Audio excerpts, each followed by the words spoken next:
Bonjour! Donc, aujourd'hui j'ai fait de nouvelles trouvailles et j'aurais pas été trop déçu ces 2-3 derniers jours.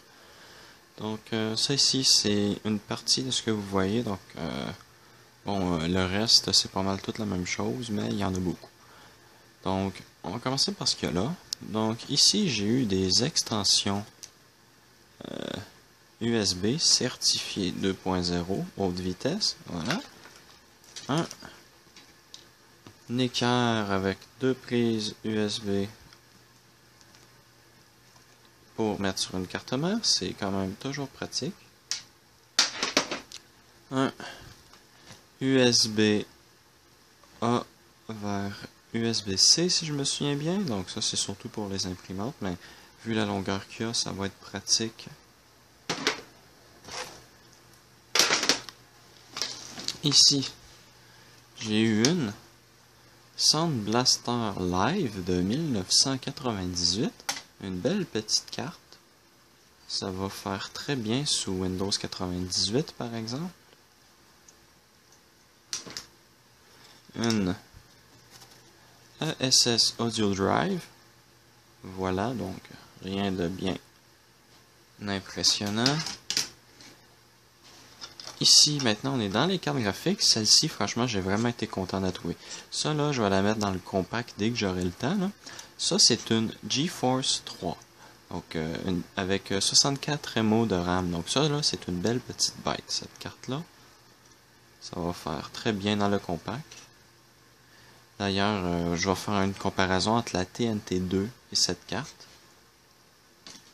Et franchement, j'ai été content de trouver ça, une Matrox G200 avec 8 MO de base. Et on peut même rajouter 8 MO. Franchement, c'est bien ça, du AGP bien entendu.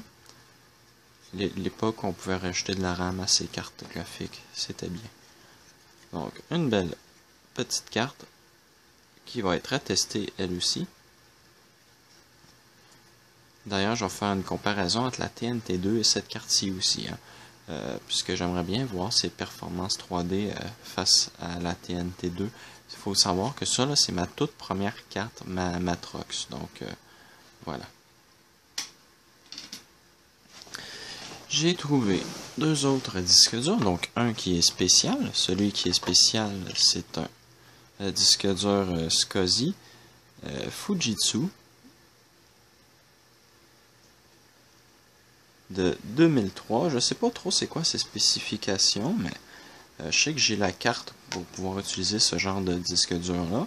D'ailleurs, j'en ai un autre. Lui, c'est un Seagate Cheetah. Donc, lui, je sais pas combien de Go qu'il fait, mais faudrait que je le teste. Et un Maxstar, mais moi, je considère plus ça comme un Quantum. Franchement, c'est exactement le même boîtier. Donc, ça date de l'époque où on était encore en transition des disques durs Quantum. Un disque de 40 gigaoctets. C'est un peu plus élevé que ce que je prends à l'habitude, mais quand j'ai vu que c'était un Quantum, je me suis dit que j'allais le prendre. Et les derniers morceaux, donc les derniers morceaux, c'est toute la même chose, la RAM. Donc ça ici, c'est la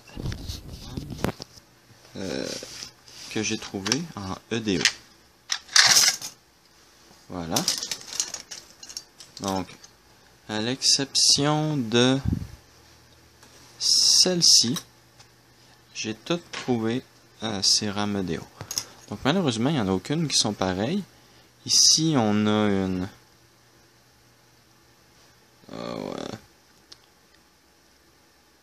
16 MO. Ceci, je sais même pas combien il fait. 16 aussi, on dirait. Faudrait que je vérifie. Celle-ci fait donc 32, ouais, divisé par 2, ça fait 16 MO. Ça ici, ça serait compatible théoriquement. Celle-là ici, je sais pas c'est quoi, ainsi que celle-ci, mais les deux sont exactement pareils. Donc je sais pas combien elles font. Je les ai testés dans mon IBM qui utilise justement du EDO. Et il ne veut pas démarrer. Quoique le IBM Aptiva est assez prétentieux sur ce qu'il accepte comme carte. Ici on en a une de 8 mégaoctets. J'en ai déjà plusieurs de 8 mégaoctets. Une de 4 mégaoctets du IBM, c'est toujours bien. Et ici, on a une de 32 mégaoctets, une Kingston. C'est pas n'importe quoi. Donc, comme j'ai dit, ça c'est juste la EDO. J'ai trouvé une barrette de SIM 30 broches. Je sais pas combien elle fait non plus, il n'est pas indiqué. Quoiqu'il y a un petit 16 ici, peut-être qu'elle fait 16 MO, mais ça me surprendrait. Donc voilà, donc je vais commencer à vous montrer. Donc, une première pile. Ça c'est tout de la SDRAM, ça va de 128 à 256 mégaoctets. Ça c'est des RAM assez élevés. Ici, on a du 32 mégaoctets. Voilà.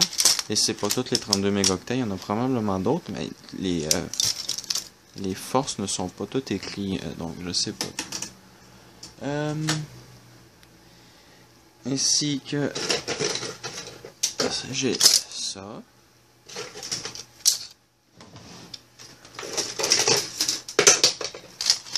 Et ça.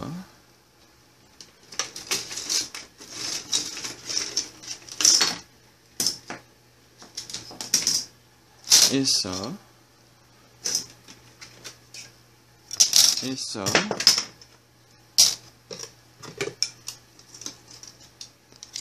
Et ça. Je crois que j'ai tout pris. Voilà. Donc, un beau petit montant de... Laissez-moi reculer, de SDRAM. Donc, je suis pas prêt d'en manquer. Bon, il y en a beaucoup qui c'est des 64 mégaoctets. D'ailleurs, pour ceux qui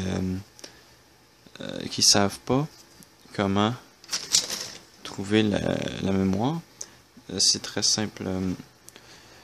Si, par exemple, ici, je sais qu'elle fait 64 MO, il est inscrit ici, mais si le 64 MO n'est pas là, généralement, il est inscrit ces chiffres-là ici. Par exemple, ici, on a 8 fois 64. Donc, on a 8. On a, voilà. On a des puces en 64 bits multiplié par 8. Donc, ça ici, ça nous donnerait un nombre en mégabytes. Donc, il faudrait diviser par 8. Donc, 64 fois 8 divisé par 8, ça fait 64. Donc, 64 mégaoctets. Donc, c'est assez simple à compter. Donc, je vais essayer d'en trouver un autre d'une taille différente.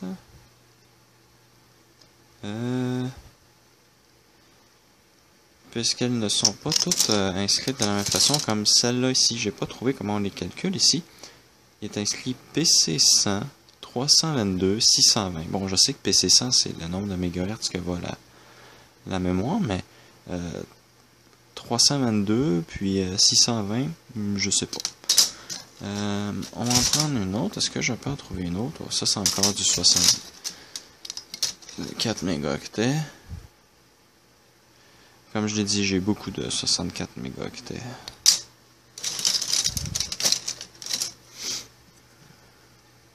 PC100 à 32 mégaoctets.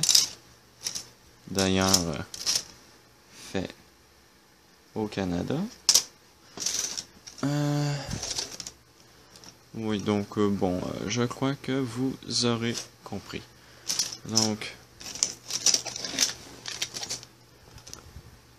Donc voilà, c'était tout pour cette vidéo des trouvailles du canidé, et à la prochaine.